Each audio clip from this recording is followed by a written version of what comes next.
민주평화당과 정의당의 공동교섭단체인 평화와 정의의 모임. 어제 그 20명의 이제 인원으로 출발을 했죠. 딱 20명이다 보니까 지방선거에서 단 한 명의 현역 의원이라도 출마를 결심할 경우에는 평화와 정의는 원내 교섭단체 자격을 잃게 됩니다. 출마를 고민하던 현역 의원 가운데 대표적인 분이시죠. 전남지사 이 등판론이 계속 제기됐던 분, 이 민주평화당의 그 박지원 의원, 이제 그 전화로 연결해서 이야기 나눠보겠습니다. 안녕하십니까? 안녕하세요. 박지원입니다. 전남지사 옆에서 꼭 나오셔야 된다 이렇게 이야기를 하더라도 지금 상황으로서는 그 출마를 이제 못하게 되는 것 아닙니까? 글쎄요. 제가 관심을 두고 전남 일원을 작년 여름부터 다닌 것은 사실입니다. 네. 그렇지만은 제가 공식적인 출마 선언을 한 적은 없고 지금 현재도 물론 방금 말씀하신 원내교섭단체 이런 문제가 있고 해서 당 지도부와 협의를 하고 있습니다. 네. 그런데 그 평화당의 입장에서 보면 어떻든 이 지방선거에서 특히 이제 광역자치단체에서 뭔가 좀 성과를 내야 되지 않겠습니까? 당연하죠. 지방선거가 있기 때문에 우리 평화당에서 성과를 내는 것은 물론 다른 당들도 똑같은 그런 희망사항을 가지고 있지만 특히 우리 평화당은 여러 가지 여건을 고려하지 않을 수 없습니다. 네. 여러 가지 여건이라는 게 뭘까요? 방금 말씀하신 교섭단체 문제도 있고 네. 또 당내 여러 가지 역학관계가 있기 때문에 지도부에서나 의원들이 여러 고민을 하고 있습니다. 네. 물론 제 자신도 고민을 하고 있고 지금 민주당에서도 지금까지 과열 방지를 위해서 고려하지 않던 네. 결선 투표제를 도입하는 등 그 추이가 심상치 않기 때문에 여러 가지를 잘 보겠습니다. 네. 현역은 한두 분 혹은 뭐 더 욕심을 낸다면 한 두세 분 더 이렇게 모시면 좀 좋지 않겠습니까? 글쎄 현실적으로 지금 모신다는 게 네. 용이하지 않지 않습니까? 글쎄 말이죠. 예, 그렇기 네. 때문에 여러 고민이 많습니다. 네. 이런 이야기는 너무 좀 앞서 이제 말씀드리는 게 아닌가 싶기도 한데요. 그러면 어제 보면은 하지 않으시는 게 좋죠. 이 공동교섭단체 구성이 과연 그 지방선거 이후에도 이제 지속될 수 있겠느냐 이런 이제 이렇게 보는 시각도 주변에 꽤 있는 것 같아요. 원활한 의정활동을 위해서 공동교섭단체를 했기 때문에 지방선거 후에도 지속돼야 된다고 생각합니다. 네. 어제 의원총회를 마친 그 민주당 의원들이 이제 그 본회의장으로 가려다가 이제 그 농성 중이던 박지원 의원께 인사를 드리면서 여러 가지 이야기를 나눴던 게 굉장히 화제가 됐습니다. 네, 그렇습니다. 네. 특히 이제 우원식 민주당 원내대표와의 그 이야기가 꽤 재미있기도 했는데요. 이제 여기서 있자 그러니까 같이 들어가시죠 그러니까 맨입으로는 못 가겠다 이제 이런 말도 하셨고요. 그러니까 우원식 원내대표가 대표님하고 저하고 이 정도 가지고 갑니까? 더 세게 해야죠. 그러니까 이제 박지원 의원께서 가라 니들은 희망이 없다 이렇게 얘기를 하셨는데 여기에서 그 희망이 없다 이게 왜 이런 말을 하셨을까요? 어제 당면은 본회의 개식이 없었지 않습니까? 네.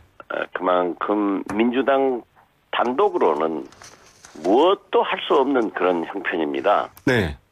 그렇기 때문에 사실상 한국당과 바미당이 이 본회의를 보이콧하는데 네. 자기들만 들어가 봐야 안 되죠. 네. 그렇기 때문에 우리 평화 정의 의원 모임과 공동 도조를 하기 위해서는 여러 가지 배려를 해야 된다. 네.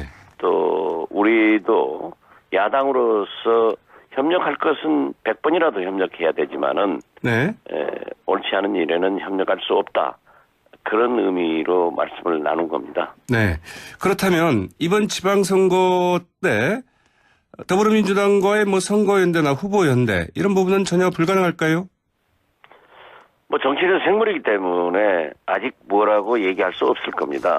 지금 선거가 2달여 남았고 지금 한국당, 바미당이 어떻게 대처를 하려는지도 좀 봐야 되고 네. 저 개인적으로 또 우리 당에서 바라보는 것은 한국당과 바미당이 아마 최소한 수도권에서는 연합 연대하지 않는가 네. 이런 것으로 생각을 하고 있기 때문에 그 추이를 지금 똑 부러지게 얘기를 할 수는 네. 없습니다. 그래서 이제 그 서울시장 후보 여기에 대해서 말씀을 좀 드려야 될 것 같은데 이 서울시장 후보가 뭐 3파전이 되겠느냐 2파전이 되겠느냐 이런 얘기가 나오고 있는데 어떻게 보십니까? 그 3파전으로 치러질까요? 아니면 뭐 2파전으로 치러질까요? 저는 2파전으로 치러진다고 처음부터 얘기를 했습니다. 그랬었죠. 네. 네. 한국당 홍준표 대표는 지금까지 서울시장에 출마하지 않을 분에게 출마를 권유를 했단 말이에요. 네. 그래가지고 전부 거절을 형식적으로 당했는데 이제 김문수 전 경기도지사를 출마를 시킨다 네. 하는 보도가 있습니다만은 과연 김문수 지사가 경기도지사를 하다가 서울시장으로 옮겨올 수 있는 명분이 있는가? 그리고 어떻게 됐든 박근혜 대통령은 우리나라 헌정사 처음으로 국정농단 사건으로 탄핵을 당했는데 네. 그 박근혜 대통령을 옹호하면서 태극기 집회에서 선두에 서서 역할을 한 사람이 서울시장으로 나올 수 있겠는가? 네. 또 설사 출마를 하더라도 당선 가능성이 있겠는가? 이런 것을 고려하면은 저는 단일화 카드로 쓰는 것 아닌가 이렇게 생각을 합니다. 네.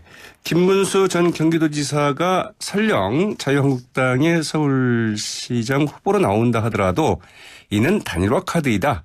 이렇게 보십니까? 저는 그렇게 보고 있습니다. 네, 그렇군요. 김문수 전 경기지사가 아직 이제 그 결정은 하지는 않았어요. 그렇습니다. 예. 네, 그 본인이 어떻게 할지도 좀 지켜봐야 될 것 같고요. 거듭 말씀드리지만 네. 탄핵된 그것도 국정농단 사건으로 지금 현재 재판 중에 있고 곧 1심 선고가 있는데 그 죄상이 세상에 다 밝혀졌지 않습니까? 네. 무엇을 부인하더라도 세월호 7시간 같은 것은 국민의 공분을 사고 있지 않습니까? 최순실 이런 문제가 있는 박근혜 전 대통령을 옹호하고 또 일부 추종 세력인 태극기 집회에 나가서 선두에 서서 역할을 하신 분이 과연 서울시장으로 출마할 수 있을까? 저는 그것에 대해서도 당선 여부를 떠나서 굉장히 회의적 생각을 갖습니다. 네. 근데 자유한국당의 홍준표 대표는 이런 말을 했습니다. 그 선거에 그 중도는 없다. 지방선거는 그 탄핵 대선과 달라서 보수 우파가 결집할 것이다. 이렇게 얘기를 해서 승산이 있다. 이제 이런 자신감을 내비쳤는데요. 어떻게 보세요? 물론 뭐 홍준표 대표야 승산이 있다고 얘기할 수밖에 없는 입장이죠. 네. 당대표가 돼가지고 후보를 전가하면서 낙선의 가능성이 높다. 이렇게 네. 얘기는 할 수 없는 거죠. 알겠습니다. 그렇지만 서울 시민이 어떤 시민입니까? 네. 태극기 집회에 나오는 사람들이 극히 소수지 않습니까? 네.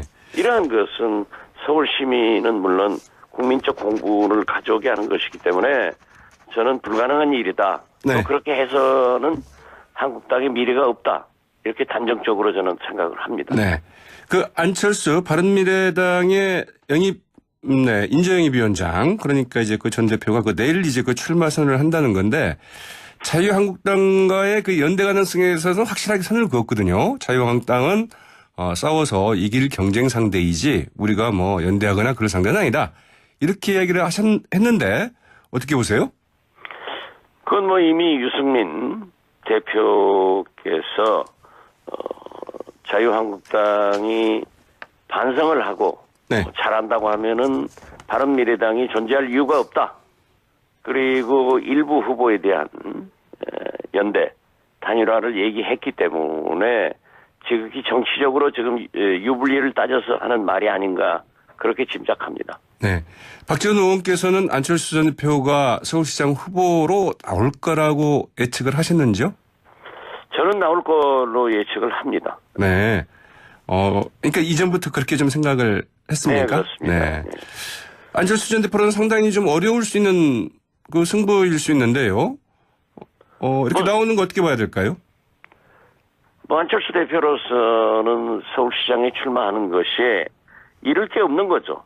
네. 비록 낙선을 하더라도 출마를 할 것이다. 그렇게 봅니다. 네. 자, 이 바른미래당에서 이제 앞서 이야기한 것처럼 이 한국당과의 그 선거 연대 이야기가 이제 나왔고 이 국민의당 출신들이 크게 반발하지 않았습니까? 이게 앞으로도 뭐 계속 될까요? 아니면은 뭐 이 정도 상황에서 이제 없던 일로 이렇게 수습이 돼서 넘어갈까요? 글쎄요, 그건 예측 불가능합니다만은 어떻게 됐든 박주선 공동대표나 김동철 원내대표, 주승용, 권은희 이런 분들은 순수하게 어떠한 경우에도 청산의 대상인 한국당과는 공조하지 않을 것이다. 네. 이렇게 믿고 바른미래당에 참여를 했는데 이제 속은 거 아니에요? 네. 저는 그래서 한 번 속은 것은 속을 수 있습니다. 속인 사람들이 나빠요. 네. 그렇기 때문에 저는 지금도 돌아와서 함께 하자 이렇게 기다리고 있습니다. 네. 최근에 뭐 직접 통화를 해보거나 그러시지는 않았습니까? 한 적은 없습니다. 아, 그래요? 예. 네. 자, 이제 그 자유한국당에서 이인재 전 최고위원, 또 김문수 전 지사, 김태호 전 지사 이제 그 등판론이 이제 불거지고 있는데 이 다른 당이나 언론의 좀 비판이 이어지자 뭐 개가 짖어도 기차는 간다. 뭐 노인은 정치하지 말란 말이냐 이러면서 상당히 이제 반발하고 또 이제 비판하고 나섰습니다. 어떻게 들으셨습니까? 자기들이 하는 얘기를 우리가 뭐라고 하겠습니까? 일부 네. 언론에서는 올드보이들이 다시 돌아왔느냐 이런 비판적 시각을 가지고 있지만 그분들이야 지금 현재 지난 총선에서 다 낙선을 해가지고 어떠한 정치적 활동을 하지 않고 있기 때문에 네. 우리 속담에 노는이 뭐 한다 이런 얘기가 네. 있는 것처럼 뭐 출마하라고 그러면 해서 자기들의 입지를 한번 나타내보고 당선돼도 낙선돼도 네. 소리나는 일은 없지 않겠습니까? 네. 홍준표 대표의 리더십 이렇게 되면 상당히 좀 위태롭게 되는 거 아닐까요?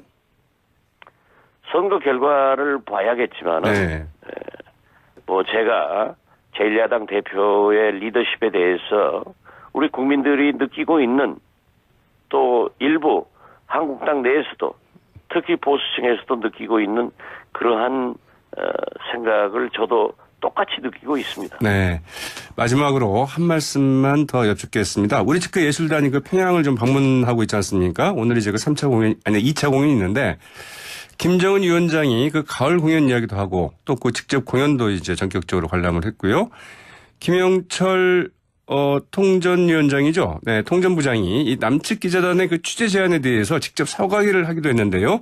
상당히 그 이례적이다. 이제 이런 평가가 나오고 있습니다. 북한의 이런 태도 어떻게 보고 계시는지요?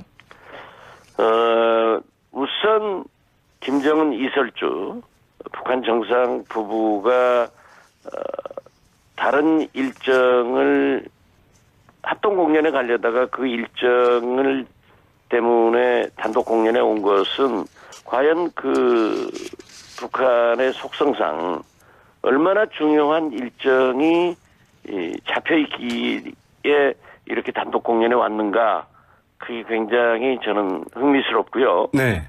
이례적으로 저도 여러 번 경험을 했습니다마는 김영철 통전부장이 내가 남측에서는 천안함 폭침 주역이라고 하는 사람인데 그 기자들의 취재 여러 가지 불미스러운 일에 대해서 사과를 한 것은 북한도 상당히 많이 변화했다 네. 하는 것을 느꼈습니다. 네, 알겠습니다. 그리고 그 저변에는 네. 어떻게 해서든 남북 정상회담, 북미 정상회담을 잘해보겠다 하는 의지의 표현으로 봤습니다. 네, 여기까지 듣겠습니다. 네. 오늘 말씀 고맙습니다. 네, 감사합니다. 말씀을 좀 드려야 될 것 같은데 이 서울시장 후보가 뭐 3파전이 되겠느냐 2파전이 되겠느냐 이런 얘기가 나오고 있는데 어떻게 보십니까? 그 3파전으로 치러질까요? 아니면 뭐 2파전으로 치러질까요?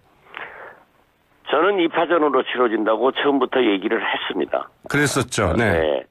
한국당 홍준표 대표는 지금까지 서울시장에 출마하지 않을 분에게 출마를 권유를 했단 말이에요. 네.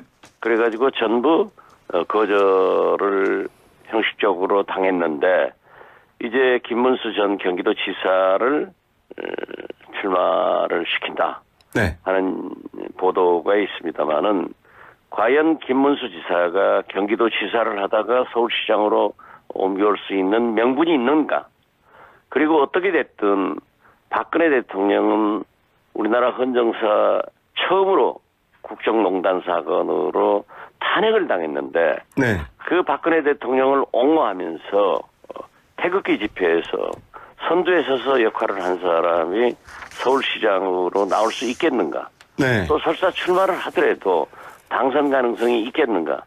이런 것을 고려하면은 저는 단일화 카드로 쓰는 것 아닌가. 이제 이렇게 보는 시각도 주변에 꽤 있는 것 같아요. 원활한 의정활동을 위해서 공동교섭단체를 했기 때문에 지방선거 후에도 지속돼야 된다고 생각합니다. 네. 어제 의원총회를 마친 그 민주당 의원들이 이제 그 본회의장으로 가려다가 이제 그 농성 중이던 박지원 의원께 인사를 드리면서 여러 가지 이야기를 나눴던 게 굉장히 화제가 됐습니다. 네, 그렇습니다. 네. 특히 이제 우원식 민주당 원내대표와의 그 이야기가 꽤 그 재미있기도 했는데요. 뭐 이제 여기서 있자 그러니까 뭐 같이 들어가시죠 그러니까 맨입으로는 못 가겠다 이제 이런 말도 하셨고요. 그러니까 우원식 원내대표가 대표님하고 저하고 이 정도 가지고 갑니까? 더 세게 해야죠. 그러니까 이제 박지원 의원께서 가라 니들은 희망이 없다 이렇게 얘기를 하시는데 여기에서 그 희망이 없다 이게 왜 이런 말을 하셨을까요? 어제 당면은 본회의 개식이 없었지 않습니까? 네. 그만큼 민주당 단독으로는 무엇도 할 수 없는 그런 형편입니다. 네. 그렇기 때문에 사실상 한국당과 바미당에서 성과를 내는 것은 물론 다른 당들도 똑같은 그런 희망사항을 가지고 있지만 특히 우리 평화당은 여러 가지 여건을 고려하지 않을 수 없습니다. 네. 여러 가지 여건이라는 게 뭘까요? 방금 말씀하신 교섭단체 문제도 있고 네. 또 당내 여러 가지 역학관계가 있기 때문에 지도부에서나 의원들이 여러 고민을 하고 있습니다. 네. 물론 제 자신도 고민을 하고 있고 지금 민주당에서도 지금까지 과열 방지를 위해서 고려하지 않던 네. 결선 투표제를 도입하는 등 그 추이가 심상치 않기 때문에 여러 가지를 잘 보겠습니다. 네. 현역원 한두 분 혹은 뭐 더 욕심을 낸다면 한 두세 분 더 이렇게 모시면 좀 좋지 않겠습니까? 글쎄 현실적으로 지금 모신다는 게 네. 용이하지 않지 않습니까? 글쎄 말이죠. 예, 그렇기 네. 때문에 여러 고민이 많습니다. 네. 이런 이야기는 너무 좀 앞서 이제 말씀드리는 게 아닌가 싶기도 한데요. 그러면 어제 보면은 하지 않으시는 게 좋죠. 이 공동교섭단체 구성이 과연 그 지방선거 이후에도 이제 지속될 수 있겠느냐 이런 민주평화당과 정의당의 공동교섭단체인 평화와 정의의 모임. 어제 그 20명의 이제 인원으로 출발을 했죠. 딱 20명이다 보니까 지방선거에서 단 한 명의 현역 의원이라도 그 출마를 결심할 경우에는 평화와 정의는 원내 교섭단체 자격을 잃게 됩니다. 출마를 고민하던 현역 의원 가운데 대표적인 분이시죠. 전남지사 이 등판론이 계속 제기됐던 분, 이 민주평화당의 그 박지원 의원, 이제 그 전화로 연결해서 이야기 나눠보겠습니다. 안녕하십니까? 안녕하세요. 박지원입니다. 전남지사 옆에서 꼭 나오셔야 된다 이렇게 이야기를 하더라도 지금 상황으로서는 그 출마를 이제 못하게 되는 것 아닙니까? 글쎄요. 제가 관심을 두고 전남 일원을 작년 여름부터 다닌 것은 사실입니다. 네. 그렇지만은 제가 공식적인 출마 선언을 한 적은 없고 지금 현재도 물론 방금 말씀하신 원내교섭단체 이런 문제가 있고 해서 당 지도부와 협의를 하고 있습니다. 네. 그런데 그 평화당의 입장에서 보면 어떻든 이 지방선거에서 특히 이제 광역자치단체에서 뭔가 좀 성과를 내야 되지 않겠습니까?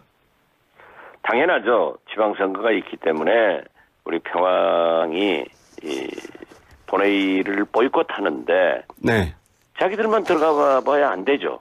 네. 그렇기 때문에 우리 평화 정의 의원 모임과 공동 보조를 하기 위해서는 여러 가지 배려를 해야 된다. 네. 또 우리도 야당으로서 협력할 것은 100번이라도 협력해야 되지만은 네. 옳지 않은 일에는 협력할 수 없다. 그런 의미로 말씀을 나눈 겁니다. 네. 그렇다면 이번 지방선거 때 더불어민주당과의 뭐 선거연대나 후보연대 이런 부분은 전혀 불가능할까요? 뭐 정치는 생물이기 때문에 아직 뭐라고 얘기할 수 없을 겁니다. 지금 선거가 2달여 남았고 지금 한국당, 바미당이 어떻게 대처를 하려는지도 좀 봐야 되고 네. 저 개인적으로 또 우리 당에서 바라보는 것은 한국당과 바미당이 아마 최소한 수도권에서는 연합 연대하지 않는가 네. 이런 것으로 생각을 하고 있기 때문에 그 추이를 지금 똑 부러지게 얘기를 할 수는 네. 없습니다. 그래서 이제 그 서울시장 후보 여기에 대해서